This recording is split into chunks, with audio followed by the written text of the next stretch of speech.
This is Marianne Martindale from the Alliance for a Better Utah, and welcome to this week's Better Utah Beat. For the last several weeks, northern Utahns have experienced long stretches of bad air days that have left many coughing and wheezing, unable to go outdoors. Such symptoms and restrictions are usually limited to the very old and very young, but on red air days, even the healthy are encouraged to stay indoors. Red air days occur when the Air Quality Index, or AQI as it's referred to, is between 151 and 200. The AQI is determined by a variety of factors, including the amount of ozone, particle pollution, carbon monoxide, and sulfur dioxide that is in the air. In Utah, particle pollution is what catches most of our attention and contributes to what is often called the inversion, the brownish-gray gunk that hovers just below the mountaintops and fills the valley with unbreathable air. Our biggest culprit is called PM 2.5, or particulate matter that is equal to or less than 2.5 micrometers in diameter. A micrometer is 1/1,000,000th of a meter. To put that in perspective, human hair is about 100 micrometers in diameter. These tiny particles come from car exhaust, fireplaces, wood-burning stoves, power plants, and industrial plants. And on red air days, we breathe them in with abandon. Several organizations are working in isolation to resolve this problem. Utah Moms for Clean Air is one such organization that has been pushing for clean air reform. Founder Charisse Udell has likened our air pollution to a community-wide smoking habit. The comparison is more than apt.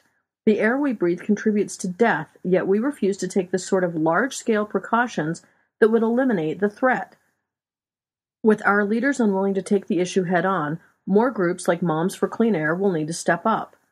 But widespread coalition building is yet to occur.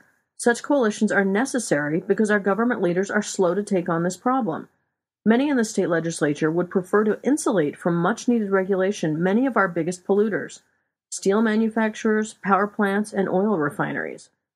But industry makes up only 37% of the pollution we see here in the northern valleys. Our cars and trucks make up the bulk of the air pollution at 55%. A comprehensive solution to the problem of air quality will need to address both of these areas. The good news is that doing so is financially appealing. Brigham Young University economist C. Arden Pope is perhaps one of the world's leading experts on the economics of pollution. He has argued that every dollar spent on reducing air pollution brings in a savings of $10. This suggests that reducing pollution could be an economic windfall for Utah. Indeed, members of the legislature should be considering ways in which Utah could lead the nation in creating technologies that limit the negative effects many of our industries have on the air we breathe.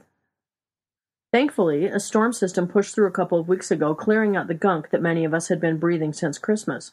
But it didn't take long for the bad air to return, and we are left with piles of snow and unbreathable air. Waiting for a winter snowstorm, especially with the global climate projections that suggest drastically reduced snowfall, isn't a very practical way of dealing with the problem of dirty air in northern Utah. Waiting for the weather to take care of human-caused problems will only exacerbate the extent of those problems. What makes living in the beautiful valleys along the Wasatch Front so appealing? Tall mountains, snow benches, beautiful recreational opportunities are the very thing that make the air so dangerous during the winter. However, Utahns shouldn't accept that December, January, and February, fully 1/4 of our year, need to be marked by an unhealthy quality of life. There is no reason that the beginning and ending of the year can't be just as beautiful as every month that comes in between. We urge Utahns from all over the state, not just those who live in the northern valleys, to contact their legislators and tell them to do everything in their power to clean up our air. Our quality of life hangs in the balance. Until next week, this is Marianne Martindale with the Alliance for a Better Utah with this week's edition of the Better Utah Beat. Have a great week, and remember, together we can make a better Utah. For more information, visit betterutah.org.